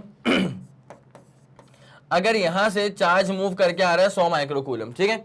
अब जरूरी नहीं है कि इक्वल इक्वल डिवाइड हो, अब that depends on the capacities. अगर जितनी कैपेसिटी नेट ऊपर है, अगर नेट उतनी ही कैपेसिटेंस नीचे की तरफ होगी, तब जाकर के चार्ज इक्वल डिवाइड होता। लेकिन अगर मान ले ऐसा है कि ऊपर वाले में कैपेसिटी जो है ना वो ज्यादा है और नीचे वाले पूरे कॉम्बिनेशन में जो कैपेसिटेंस है वो कम है, तो जहां कैपेसिटेंस ज्यादा होती है वहां चार्ज ज्यादा फ्लो करता है। It's as simple as that, because जहां तक हम लोगों ने पढ़ा है कैपेसिटर को एक ऐसा अरेंजमेंट होता है जो कि चार्जेस को स्टोर करता है, ठीक है। अगर कैपेसिटेंस ज्यादा होगी तो चार्जेस को ज्यादा स्टोर कर पाएगा ना, it's as simple as that, ठीक है। तो मैंने मान लिया कि फॉर एग्जांपल ऊपर वाले ब्रांच में कैपेसिटेंस ज्यादा है, तो 100 माइक्रोकूलम में से 60 माइक्रोकूलम यहीं से पास कर जाएगा, इसको मिलेगा 60 माइक्रोकूलम, इसको भी मिलेगा 60 माइक्रोकूलम, इसको भी मिलेगा 60 माइक्रोकूलम और यहां पे आ जाएगा 60 माइक्रोकूलम। अगर 100 में 60 ऊपर गया तो नीचे कितना पास करेगा, 40, इसको मिलेगा 40 माइक्रोकूलम, इसको मिलेगा 40 माइक्रोकूलम, इसको भी मिलेगा 40 माइक्रोकूलम और यहां से निकल जाएगा कितना, 40 माइक्रोकूलम, ठीक है। तो ऊपर से आ रहा है 60 माइक्रो, नीचे से आ रहा है 40 माइक्रो, तो पूरा मिलजुल करके यहां से कितना पास करेगा, अगेन पास करेगा यहां से 100 माइक्रोकूलम। कोई दिक्कत वाली बात तो नहीं है, पक्का। तो what is the amount of charge associated with C1 C2 and C3? तो charge associated with C1 C2 and C3 are 60 microcoulomb, charge associated with C4 C5 C5 and C6 are 40 microcoulomb each, ठीक है, मतलब पहले मिलेगा इसको 40 microcoulomb, फिर वो आगे बढ़ेगा 40 माइक्रोकूलम, फिर वो आगे बढ़ेगा 40 माइक्रोकूलम, और यहां पे आके फिर ये पूरा कंबाइंड होके 100 माइक्रोकूलम बन के निकल जाएगा। It's as simple as that. ये बताना जरूरी था ताकि आपके दिमाग में परसेप्शन क्लियर बैठ जाए। अब जो बेसिक पॉइंट था वो ये C1 C2 C3 है, ये सीरीज कॉम्बिनेशन में सर, एब्सोल्युटली सीरीज कॉम्बिनेशन में, ठीक है। तो all will get a charge of कितना, 60 माइक्रोकूलम, ठीक है। अगर आप यहां पे बात करें तो C4 C5 C6, अगर आप यहां पे बात करें तो C4 C5 C6, तो all will get a charge of, all gets a charge of 40 microcoulomb. It's as simple as that. मेरे ख्याल में यहां तक कोई परेशानी बिल्कुल भी नहीं होगी। इसका आप जरा प्रॉपर स्क्रीनशॉट ले लो भाई कि हाँ सीरीज कॉम्बिनेशन में चार्जेस सेम होते हैं। It's as simple as that, कोई दिक्कत तो नहीं है। ये वाला फंडा पूरा क्लियर हो पा रहा है बेटा? हो गया। चलें, अगर आपको समझ में आ रहा ना कि हाँ सर इस बार जो सीरीज कॉम्बिनेशन और पैरेलल कॉम्बिनेशन दिमाग में घुस रहा है, ऐसा आज तक कभी नहीं हुआ, अगर आपको लग गया ऐसा तो भाई पूरे इस वीडियो के नीचे कमेंट के अंदर अपनी जो भावना है ना वो व्यक्त कर दीजिएगा, ठीक है। चलिए okay, done done done done. अब अपन यहां पे क्या देख रहे थे, हाँ जी, तो यहां पे क्या हो रहा है भाई साहब कि as their capacitances are different therefore potential difference across the three capacitors are different. एक बात तो लाजमी है कि तीनों को चार्ज तो बिल्कुल ही सेम मिल रहा है, जो चार्ज इसको वही चार्ज इसको, वही चार्ज इसको मिल तो रहा है, लेकिन भाई तीनों का पोटेंशियल डिफरेंट होगा। बिकॉज हम सब लोग जानते हैं Q इज इक्वल टू क्या होता है, CV होता है। ये वाला फॉर्मूला हम सब लोग जानते हैं कि Q इज इक्वल टू क्या होता है, CV होता है। तो यहां से V क्या हो जाएगा, अगर Q is equal to CV है तो V क्या हो जाएगा यहाँ पे, Q ओवर C। अब जहां तक तुम पहली वाली की बात करोगे तो इसका वोल्टेज क्या है भाई साहब, इसका वोल्टेज होगा V1 के बराबर, ठीक है। इसका वोल्टेज क्या होगा, V1 के बराबर। चार्ज कितना मिला, Q मिला, और कैपेसिटी कितनी है इसकी, C1 के बराबर है। इसका वोल्टेज कितना होगा, चार्ज कितना मिला, Q के बराबर, और कैपेसिटी कितनी है, C2 के बराबर। और V3 क्या होगा, चार्ज कितना मिला, Q के बराबर, और कैपेसिटी कितनी है, C3 के बराबर। It's as simple as that. मेरे ख्याल में अब तो आपको पूरा फंडा सुप्रीमली क्लियर हो चुका होगा। तो मैं ये चाहूंगा कि एक बार ना आप इस पूरी कहानी का स्क्रीनशॉट लो, उसके बाद सीरीज कॉम्बिनेशन में सॉल्व कैसे होता है और पैरेलल कॉम्बिनेशन में सॉल्व कैसे होता है वो मैं करके दिखाता हूं ना भाई, ठीक है। एक बार जरा इसका स्क्रीनशॉट लो और जल्दी लेना। 3 2 1 ready go, super done, super clear. चलो ओके, गुड गोइंग। अब हम आते हैं बकायदा बिना समय लगाए concept of equivalent capacity in series combination, ठीक है। Equivalent capacity in series combination, ठीक है। अब हम आ रहे हैं equivalent capacity in series combination के ऊपर। तो चलिए भाई जरा कहानी पे फोकस किया जाए। Equivalent capacity in the series combination. चलिए अब कहानी पे करते हैं फोकस। ध्यान देना बड़े इत्मीनान से, ठीक है। मैं चाहूं तो 2 डिवाइसेस लूं, मैं चाहूं तो 3 डिवाइसेस लूं। मैं क्या करूं, 3 ले लूं क्या अभी? चलो ठीक है भैया, 3 ले लेते हैं। पहला कैपेसिटर, दूसरा कैपेसिटर, तीसरा कैपेसिटर, ठीक है। और इसको पावर अप करने के लिए, इसको पावर अप करने के लिए सेल कॉम्बिनेशन, ठीक है। ओके सर, यहां तक कोई दिक्कत वाली बात नहीं। इसका वोल्टेज कितना होगा, इसका वोल्टेज अपन V के बराबर ले लेते हैं, कोई दिक्कत नहीं, ठीक है। अब होता क्या है ना, इसकी जो कैपेसिटी है, इसकी कैपेसिटी C1 है, इसकी कैपेसिटी C2 है, इसकी कैपेसिटी C3 के बराबर है, ठीक है। अब जो चार्ज सप्लाई हुआ है बेटा, मान लेना जो चार्ज सप्लाई हुआ होगा वो सप्लाई होगा Q के बराबर। तो यहां से Q, इसको भी Q, और यहां से भी जो चार्ज फ्लो कर रहा है वो Q के बराबर है, ठीक है। यहां तो कोई दिक्कत वाली बात नहीं है, ठीक है। अब देख क्या होता है भाई, हर डिवाइस में क्या होगा, पोटेंशियल ड्रॉप तो होगा। तो कुछ पोटेंशियल ड्रॉप यहां पर होगा, तो मैं जरा इसको अब लिखना स्टार्ट करता हूं अच्छे से, ठीक है। एक पोटेंशियल ड्रॉप मुझे C1 के अक्रॉस देखने को मिलेगा, एक पोटेंशियल ड्रॉप मुझे C2 के अक्रॉस देखने को मिलेगा, और एक पोटेंशियल ड्रॉप मुझे C3 के अक्रॉस देखने को मिलेगा। गिवन दैट इसका पोटेंशियल ड्रॉप प्लस इसका पोटेंशियल ड्रॉप प्लस इसका पोटेंशियल ड्रॉप, वो तीनों मिलकर के जो है वो मेन पोटेंशियल V के बराबर होना चाहिए, ठीक है। तो अब अपन एक काम करेंगे, इसका potential drop V1 let me take, इसका पोटेंशियल ड्रॉप V2, इसका potential drop V3 let me take. कोई दिक्कत वाली बात नहीं, it's as simple as that, ठीक है। अब जरा ध्यान देते हुए चलेंगे भाई। किसी भी सर्किट में, किसी भी एंड्स के बीच में जितना पोटेंशियल राइज होता है उतना ही पोटेंशियल ड्रॉप होता है किसी भी क्लोज सर्किट में, ठीक है। तो पोटेंशियल राइज कितना है, V के बराबर है, और पोटेंशियल ड्रॉप कितना है बेटा, पहली वाली में ड्रॉप हुआ, दूसरी वाली में ड्रॉप हुआ और तीसरी वाली में ड्रॉप हुआ। यहां तक हमें कोई भी परेशानी बिल्कुल भी नहीं है, ठीक है। अब जरा गौर करेंगे, Q is equals to C V होता है, तो V is equals to Q upon C हो जाएगा। तो V is equals to Q upon C, capacitance of series combination. V1 is equals to Q upon capacitance पहले वाले का, Q upon capacitance दूसरे वाले का, Q अपॉन कैपेसिटेंस तीसरे वाले का। It's as simple as that. यहां तक कोई दिक्कत वाली बात बिल्कुल नहीं है, ठीक है। अब जरा गौर करते हुए चलेंगे, बहुत ही इत्मीनान से बता रहा हूं। Q कॉमन निकाल लो, Q कॉमन निकाल लिया तो क्या बचेगा, 1 upon capacitance in series is equals to क्या है, 1 अपॉन पहले वाले की कैपेसिटी प्लस 1 अपॉन दूसरी वाले की कैपेसिटी प्लस 1 अपॉन तीसरी वाले की कैपेसिटी, ठीक है। तो भाई ये वाला जो फॉर्मूला बनाया ना, ये बहुत इंपॉर्टेंट फॉर्मूला है। अगर आप लोग को याद आ रहा हो तो सर रजिस्टर में ऐसा ही फॉर्मूला बनता था बट पैरेलल के लिए, तो जी हाँ बिल्कुल सटीक बात है। रजिस्टर का जैसा फॉर्मूला पैरेलल के लिए था वैसा ही फॉर्मूला कैपेसिटर में सीरीज के लिए है, और रजिस्टर में जैसा फॉर्मूला सीरीज कॉम्बिनेशन के लिए था वैसा फॉर्मूला कैपेसिटर में पैरेलल कॉम्बिनेशन के लिए आएगा। मैं ही लाके दिखाऊंगा, ठीक है। ये वाला फंडा पूरा क्लियर हो गया। So this is the important formula, मैं इस पर हैशटैग नोट डाल रहा हूं, ठीक है। अब जरा इसमें एक और अपन केस लेके चलते हैं। मान लो अपने पास अगर n नंबर ऑफ होते कैपेसिटर्स, ठीक है। मैं इसमें केस लेके चल रहा हूं, केस 1। अगर अपन ऐसा मान लें कि n नंबर ऑफ कैपेसिटर्स अगर होते हैं, मैं ये बिल्कुल नहीं बोल रहा हूं अभी कि आइडेंटिकल है, बस मैंने ये बोला है कि n नंबर ऑफ कैपेसिटर्स हैं अपने पास, ठीक है। तो अपने पास फॉर्मूला क्या बनता पता है, ये फॉर्मूला ऐसा आता है कि 1 upon capacitance of series is equals to 1 upon पहले वाले की कैपेसिटी, सीरीज कॉम्बिनेशन की बात कर रहा हूं, 1 अपॉन दूसरी वाले की कैपेसिटी, 1 अपॉन तीसरी की कैपेसिटी, अप टिल यहाँ पे होते अपने पास n नंबर ऑफ कैपेसिटर्स, तो 1 upon capacity of the nth capacitor. यहां तक मेरे ख्याल में कोई दिक्कत वाली बात तो आपको बिल्कुल नहीं आ रही होगी, ठीक है। अब यहाँ पे एक और चीज लेके चलते हैं, ध्यान देना बहुत ही शानदार तरह से, ठीक है।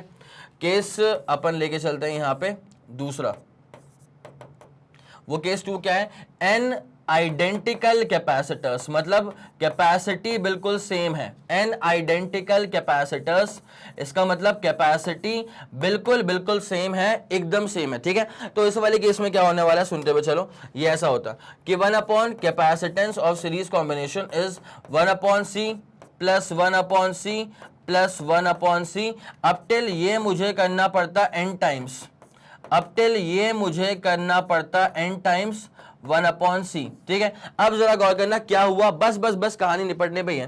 तो 1 upon capacitance of series is basically n upon C, और capacitance of series combination becomes c over n। It's as simple as that. मेरे ख्याल में पूरा फंडा सुप्रीम तरह से क्लियर हो गया होगा। बस यहाँ पे अब जगह नहीं बची है, बस एक पॉइंट बचा हुआ है कि अगर सिर्फ 2 ही कंडेंसर होंगे ना पैरेलल में तो अपन क्या करेंगे, मैं अभी करके दिखा रहा हूँ। बस मैं ये चाहूंगा एक बार आप पहले इस पूरी कहानी का स्क्रीनशॉट लें, फिर आपको मैं केस नंबर कौन सा होगा बेटा, वो केस नंबर 3 होगा, वो भी करके दिखाता हूँ, ठीक है। ये वाला फंडा पूरा क्लियर है, 3 2 1 ready go, super clear, super done, एक तरफा शानदार, ठीक है। अब इसका केस नंबर बेटा जरा 3 देख लो। ये सब फॉर्मूले आपने नोट कर लिए होंगे मेरे ख्याल में, ये सब फॉर्मूले आप लोगों ने मेरे ख्याल में नोट तो कर ही लिए होंगे, ठीक है। चलो okay okay okay okay okay, case 1 case 2 पूरा हो चुका है। केस 3 पे आ जाओ। केस 3 में क्या होगा, only 2 capacitors in parallel. Case 3 में क्या होगा, तो केस 3 में अब अपने पास क्या होने वाला है, 2 ही कंडेंसर होने वाले हैं बट वो हो जाएंगे इन सीरीज कॉम्बिनेशन, ठीक है। तो मैं यहां पे लिख दूं कि 2 कैपेसिटर्स, यहां मैं लिख दूं कि 2 कैपेसिटर्स इन सीरीज कॉम्बिनेशन, 2 कैपेसिटर्स इन सीरीज कॉम्बिनेशन। अब देख कितना प्यारा यहाँ पे मामला होने वाला है, ठीक है। गौर करते हुए चलना बेटा यहाँ पे जरा। जैसे मान ले फॉर एग्जांपल पहला वाला कैपेसिटर और दूसरा वाला कैपेसिटर, ये सीरीज कॉम्बिनेशन है, एब्सोल्युटली सीरीज कॉम्बिनेशन है, ठीक है। तो यहाँ पे जब आप सॉल्व करोगे ना इसको, तो आप इसको ऐसे भी कर सकते हो, बताए कैसा, देख अल्टीमेटली फॉर्मूला क्या आने वाला है सुनते हुए चलना। 1 upon series capacity is 1 upon C1 plus क्या हो जाएगा 1 अपॉन C2। सॉल्व आउट करेंगे तो क्या हो जाएगा C2 प्लस C1 अपॉन नीचे क्या हो जाएगा C1 इंटू C2, ठीक है। जब इसको अपन पूरा पलटी लगा देंगे, रेसिप्रोकेट मार देंगे, तो कैपेसिटी इन सीरीज जो है ना वो आ जाएगा C1 C2 अपॉन नीचे आ जाएगा C1 प्लस C2, तो ये रहेगा तेरे पास में पूरा एंड फॉर्मूला, ये रहेगा तेरे पास में पूरा मेन फॉर्मूला, जिसे कहा जाएगा कि अगर दो कैपेसिटर सीरीज में आ जाते हैं ना तो उसको सॉल्व करने के लिए पूरा एलसीएम वेलसीएम मत लेते हुए चलना, आप बस एक काम कर सकते हो, प्रोडक्ट अपॉन सम, आप बस एक काम कर सकते हो, product upon sum, it's as simple as that. मान लो फॉर एग्जांपल 3 वाला और 6 वाला, ठीक है, 3 फैरेड और 6 फैरेड अगर ये सीरीज कॉम्बिनेशन में होंगे ना, इसको सॉल्व करने के लिए 1/CS equal to 1/3 plus 1/6 LCM लेके पूरा सॉल्व करने के बाद क्या आंसर आएगा बेटा, वही आंसर आएगा जो C1 C2 upon C1 plus C2 करके आ जाएगा, ठीक है। 3 वाला और 6 वाला, तो प्रोडक्ट बिकम्स 18, सम बिकम्स 9, 18/9 बिकम्स 2, ठीक है। तो याद रखो बेटा कि जो फॉर्मूला है ना, product upon sum, this is valid only for 2 devices in series, this is valid only for 2 devices, this formula is valid only for 2 devices in series combination। भाई ये वाला फंडा पूरा क्लियर हुआ, अगर ये वाला फंडा पूरा क्लियर हो गया है तो बस इसके बाद अपन करेंगे पैरेलल कॉम्बिनेशन और कहानी जो है वो हो जाएगी समाप्त। तो जल्दी एक बस का स्क्रीनशॉट ले लो और फिर आपको लेकर के आते हैं इसके पैरेलल कॉम्बिनेशन के ऊपर। हो गया, फंडा पूरा क्लियर हो गया, 3 2 1 ready go, super done, super clear, एक तरफा, ठीक है। चलिए बेटा, तो ये वाला फंडा पूरा क्लियर हो गया। और अगर हर डिवाइस पे कितना पोटेंशियल ड्रॉप निकालना है वो अगर निकालना हो तो ये रहा अपने पास फॉर्मूला, इसका आप लोगों ने स्क्रीनशॉट ले ही लिया होगा। अब आते हैं अपन कैपेसिटर्स इन पैरेलल कॉम्बिनेशन पे, बड़ी ही आरामदायक चीज होती है बेटा, इसमें कोई इतना मसला नहीं है, ठीक है। अब आते हैं equivalent capacity in parallel combination, ठीक है। लिख लें अपन इसको, इक्विवेलेंट कैपेसिटेंस, लिख लें इसको, equivalent capacitance in parallel combination, equivalent capacitance in parallel combination, ठीक है। रेडी हो सारे के सारे? भाई सीरीज वाला जितना बेहतरीन तरह से समझ में आ गया था उतना ही शानदार तरह से पैरेलल वाला भी समझ में आएगा, तो बस सब रेडी रहो। चले, डाल दिया अपन ने इसकी हेडिंग। नोट्स बनाने के लिए सब चीज़ें बहुत इंपॉर्टेंट है यार, ठीक है। नोट्स बनाने के लिए सब चीज़ें बहुत ज़्यादा इंपॉर्टेंट होती हैं। चलिए अब आपको लेके आते हैं इसके पैरेलल कॉम्बिनेशन के ऊपर। 3 का ले लें, 3 का, ठीक है। 3 का मतलब जैसे मान लो अब ये अपने पास कैपेसिटर है C1 कैपेसिटी, एक अपने पास ये कैपेसिटर है C2 कैपेसिटी, एक अपने पास एक और कैपेसिटर है मान लिया C3, इसकी कैपेसिटी कितनी है, C3 कैपेसिटी है। तो अब ये सब सीरीज कॉम्बिनेशन में है ना भाई, ये सब कैसे कैसे सीरीज कॉम्बिनेशन में तो है ही। तो कैसे करेंगे इसको अपन, देखो भाई, कोई एक अपन ने नोड ले लिया यहाँ से और यहाँ से, उसको अपन ने जोड़ दिया, ठीक है। वैसे कोई अपन यहाँ पे नोड ले लेते हैं, यहाँ से और यहाँ से इसको अपन ने जोड़ दिया। और अब अच्छा, फिर वो कॉम्बिनेशन में नीचे बैटरी लगी होगी, वो अलग मसला होता है, तो मैं फिर भी इसमें बैटरी लगा ही देता हूँ, क्या दिक्कत है इसमें यार। ये अपन ने लगा दी इसमें बैटरी, ठीक है।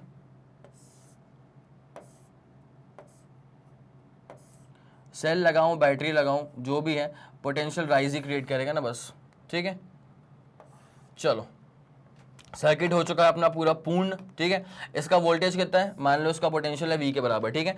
अब पैरेलल कॉम्बिनेशन में क्या होता है बेटा कि जैसे सीरीज कॉम्बिनेशन में चार्ज सब में सेम था ना, वैसे ही पैरेलल कॉम्बिनेशन में पोटेंशियल सब में सेम होता है। अब सर हम कैसे मान लें कि पैरेलल कॉम्बिनेशन में पोटेंशियल सब में सेम होगा, तो भाई इसके लिए जरा ध्यान देते हुए चलना, ये एक्स्ट्रा ज्ञान आएगा तुम्हारे पास, ठीक है। दिस इज ऑल एक्स्ट्रा ज्ञान, 2 मिनट ध्यान देते हुए चलोगे तो तुमको ही फायदा होगा बेटा। एक्स्ट्रा ज्ञान क्या है तुम्हारे पास, पहली बात तो ये कि potential remains constant in parallel, पहली बात क्या, इकलौती बात यही है, potential remains constant in parallel, मतलब अगर पैरेलल कॉम्बिनेशन है तो पोटेंशियल जो है वो बाकायदा कांस्टेंट होगा।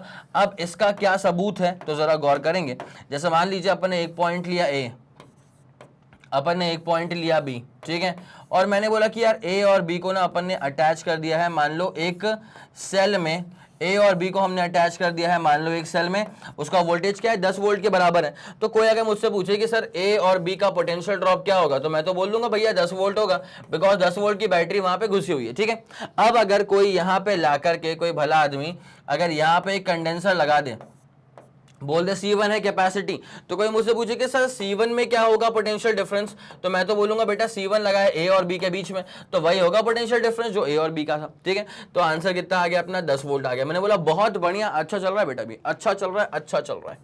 एक और लगा दिए हैं कैपेसिटर C2 और वो भी लगा दिए हैं A और B के बीच में। कहने को तो एब्सोल्युटली है पैरेलल कॉम्बिनेशन। तो पोटेंशियल ड्रॉप C2 में कितना आएगा बेटा, C2 भी कहां लगा है, A और B में, तो कितना हो गया पोटेंशियल ड्रॉप, 10 वोल्ट हो गया। भाई अगर तुम्हारा मन ना माने तो एक काम करो, एक और कैपेसिटर लगा दो जिसकी कैपेसिटी होगी C3 के बराबर। लेकिन यहां पर कोई अगर तुमसे पूछ ले कि sir what is the capacity, what is the voltage across C3 capacitor, तो C3 भी कहां पे लगा हुआ है बेटा, A और B के बीच में, तो अपना आंसर यहां पर भी कितना आ जाएगा, 10 वोल्ट के बराबर। It's as simple as that. जिसका अल्टीमेटली मतलब क्या होता है, जिसका अल्टीमेटली मतलब क्या होता है कि अगर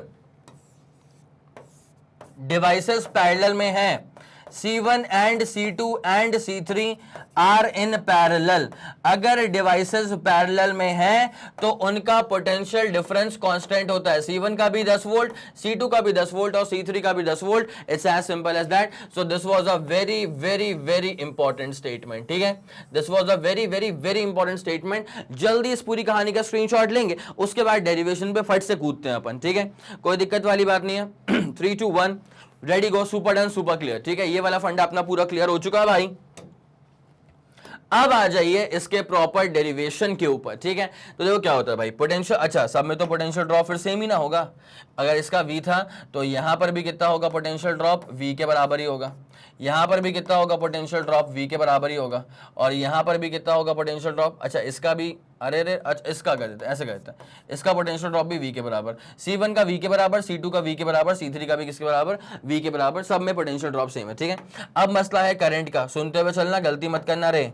देखो चार्ज का, तो यहां सप्लाई कितना हुआ, चार्ज Q का सप्लाई हुआ, यहां सप्लाई होके कितना पहुंच गया, Q चार्ज पहुंच गया। अब ये नोड है तो यहां पे डिस्ट्रीब्यूट होगा चार्ज। तो डिपेंडिंग ऑन द कैपेसिटी, ऐसा मत बोलना कि Q चार्ज पहुंचा तो 3 में इसको डिवाइड कर दो, Q/3 Q/3 Q/3। भाई अगर कैपेसिटी सेम होती तो Q/3 Q/3 Q/3 में कर देता, लेकिन यहाँ किसकी कैपेसिटी ज्यादा है किसकी कम है वो मुझे नहीं मालूम ना। जिसकी कैपेसिटी ज्यादा होगी वो चार्जेस को ज्यादा स्टोर कर पाएगा, ठीक है, या वो ज्यादा चार्जेस को स्टोर कर पाएगा, ठीक। तो यहां से जो सप्लाई हो गया इस तरफ वो हो गया Q1, यहां जो चला गया वो चला गया Q2 और यहां जो चला गया वो चला गया Q3। मेरे ख्याल में आप इस बात को समझ चुके होंगे अच्छे से। तो अब होता क्या है, समेशन ऑफ इनकमिंग चार्ज, जितना चार्ज किसी नोड पे आया इनकमिंग चार्ज, उतना ही चार्ज उस नोड से गया। Incoming charge equal to outgoing charge on a node. किसी भी नोड पे जितना चार्ज आया उतना चार्ज वहां से गया। Incoming charge on a node equal to outgoing charge on the node, ठीक है। चलिए भैया अब पूरा फोकस अपन करते हुए चलते हैं। इनकमिंग चार्ज कितना है, Q के बराबर है, और आउटगोइंग चार्ज कितना है, Q1 plus Q2 plus Q3, ठीक है, कोई दिक्कत वाली बात नहीं। अब Q इज इक्वल टू होता है CV, हम लोग जानते हैं। तो ये सीरीज ये अपने पास पैरेलल कॉम्बिनेशन है, तो C इंटू V तो होगा, तो capacitance of parallel combination, voltage तो तीनों में ही सेम है। ये अपने पास Q1 क्या हो जाएगा, C1 इंटू V, ये क्या हो जाएगा C2 इंटू V, और ये क्या हो जाएगा C3 इंटू V। भाई साहब V कॉमन निकाल लो और काट पीट के फेंको उसको। तो therefore capacitance in parallel combination is equal to क्या हो जाएगा, C1 plus C2 plus C3। मेरे ख्याल से आप लोग समझ गए इस पूरी कहानी को अच्छे से, मेरे ख्याल में आप लोग सब लोग समझ गए हैं इस पूरी कहानी को अच्छे से। This becomes the main formula, this becomes the main formula for capacitance in parallel combination. अब मैं यहाँ पे आपके सामने एक केस लेके आता हूँ। n कैपेसिटर्स इन अगर पैरेलल हो गए, ठीक है, n कैपेसिटर्स अगर पैरेलल में हो गए तो क्या होगा, जरा ध्यान देना। n कैपेसिटर्स इन पैरेलल, अगर n कैपेसिटर्स पैरेलल में हो गए तो यहाँ पे क्या होगा बेटा, कोई बड़ी बात नहीं, सुनते हुए चलो अच्छे से बेटा। तो ये जो कैपेसिटेंस इन पैरेलल है ना, ये C1, भाई तुमको ये वाली बात याद आ गई क्या, sir R1 plus R2 plus R3 वाला फंडा हम रेजिस्टर के सीरीज कॉम्बिनेशन में करते थे और हमें वही काम कैपेसिटर के पैरेलल कॉम्बिनेशन में करना पड़ रहा है, ठीक है। तो C1 plus C2 plus C3 up till अपने पास अगर n नंबर ऑफ कैपेसिटर्स हैं तो Cn तक पूरी कहानी जो है ना वो खिंच जाएगी, कोई दिक्कत नहीं है, Cn तक पूरी कहानी जो है वो खिंच जाएगी। It's as simple as that. अब इसमें एक और अपन कर लेते हैं, अगर n आइडेंटिकल कैपेसिटर्स हैं तो क्या होगा, चलें चलें चलें, अगर n आइडेंटिकल कैपेसिटर्स हैं तो क्या होगा, लिख दें इसको अपन n आइडेंटिकल कैपेसिटर्स। समझ गए तुम तो पूरी बात को, C plus C plus C up till n।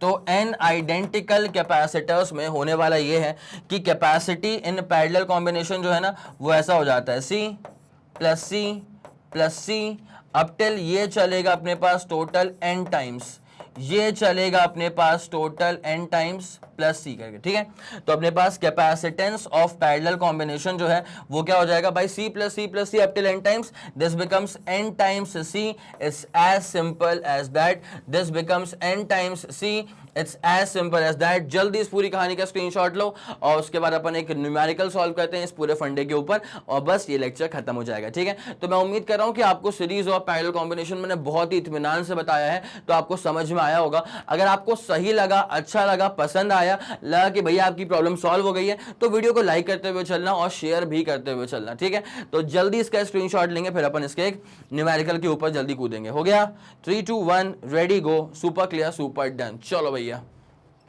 All is done, all is clear, ठीक है। All is done, all is clear, ये वाला अपना पूरा फंडा हो चुका है। Okay, 3 capacitors 1 microfarad, 2 microfarad, 3 microfarad are joined in series. पहले 1 को, 2 को, 3 को सीरीज में ज्वाइन कर दिया, ठीक है। How many times will the capacity become when they are joined in parallel, how many times their capacity becomes when they are joined in parallel, ठीक है। तो पहले अपन एक काम करते हैं, सीरीज में लगाते हैं इसको। पहले सीरीज में लगा दिया 1 माइक्रो, 2 माइक्रो और 3 माइक्रो को सीरीज में लगा दिया, ठीक है। तो लिख दें अपन इसको 1 माइक्रोफैरेड, 2 माइक्रोफैरेड, 3 माइक्रोफैरेड, ठीक है। जब आप कैपेसिटेंस निकालते हो सीरीज में तो अपने पास कहानी क्या चलती है बेटा, जरा गौर करते हुए चलना। 1 upon capacitance of series is equals to 1 upon C1 plus 1 upon C2 plus 1 upon C3, ठीक है। तो 1 अपॉन कैपेसिटेंस ऑफ सीरीज भाई 1 प्लस आधा कितना होता है, 3/2 हो जाएगा बेसिकली, ठीक है। 1 प्लस आधा मतलब 1.5, मतलब क्या 3/2 और ये कितना अपने पास 1/3, कोई दिक्कत नहीं है। तो 1 अपॉन सीरीज वाली capacity is equal to 9 plus 2 बोले तो 11, 11 अपॉन नीचे कितना आ जाएगा 6। तो सीरीज वाली कैपेसिटी जो है वो आ जाएगा 6 upon 11 microfarad, it's as simple as that. 6 upon 11 microfarad, it's as simple as that, this becomes equation number 1, ठीक है। अब आते हैं इसके दूसरे वाली कहानी के पहलू पे जहां पे कहा गया कि अगर इन तीनों को सीरीज नहीं पैरेलल में लगा दिया जाए तो कारनामा क्या होगा। अगर इनको सीरीज नहीं पैरेलल में लगा दिया जाए तो कारनामा क्या होगा, जरा उस पर फोकस करते हैं। तो 1, 2 और 3 माइक्रोफैरेड, ठीक है। क्या बोला अपन ने बेटा, एक यहां पे अपने पास था 1 माइक्रोफैरेड, ये था 2 माइक्रोफैरेड और ये था 3 माइक्रोफैरेड, ठीक है। अब लगा दिया इसको अपन ने किसमें बेटा, पैरेलल में। अब जरा ध्यान देना, तो जब पैरेलल में करेंगे ना तो पैरेलल में होता है क्या है, सीधे ऐड होता है। 1 प्लस 2 प्लस 3 करेंगे तो कैपेसिटेंस इन पैरेलल जो है वो हो जाएगा 6 microfarad, it's as simple as that. अब आपसे पूछा हुआ है कि भैया पैरेलल में जो है ना वो सीरीज से कैसे कंपेयर करेंगे, तो एक काम करो, first equation second equation divide मार दो यार। कंपेयर करना है तो डिवाइड करना सबसे बेहतरीन तरीका होता है, ठीक है। तो सेकंड वाली को फर्स्ट वाली से डिवाइड मार देना, सेकंड वाली को फर्स्ट वाली से डिवाइड कर देना। तो अपने पास क्या हो जाएगा, capacitance in parallel upon capacitance in series is equal to कितना है 6 माइक्रोफैरेड अपॉन नीचे कितना हो जाएगा वो 6 अपॉन 11। तो 6 अपॉन 11 माइक्रो से माइक्रो कट चुका है बेटा। तो अपने पास capacitance in parallel is equal to 6 से 6 कट गया तो 11 टाइम्स कैपेसिटी ऑफ सीरीज हो जाएगा। It's as simple as that, this becomes the final answer, this becomes the final answer, it's as simple as that. मेरे ख्याल में हर एक बात मैंने सुप्रीम तरह से क्लियर कर दी आप लोग के लिए। तो आप लोगों को स्क्रीनशॉट लेना होगा, मैं इसमें सेपरेशन डाल दूं ताकि आप तरीके से नोट कर सकें। आप लोग अब इसमें स्क्रीनशॉट लेना होगा, पहले सीरीज वाला फंडा हो गया, उसके बाद पैरेलल वाला फंडा हो गया, फिर दोनों को डिवाइड करके अपना आंसर आ चुका है। It's as simple as that.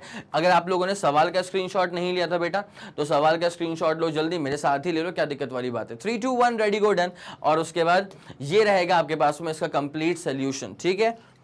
जल्दी आप इसका स्क्रीनशॉट लेंगे बेटा। 3 2 1 ready go, super done, super clear. चलिए बहुत बढ़िया।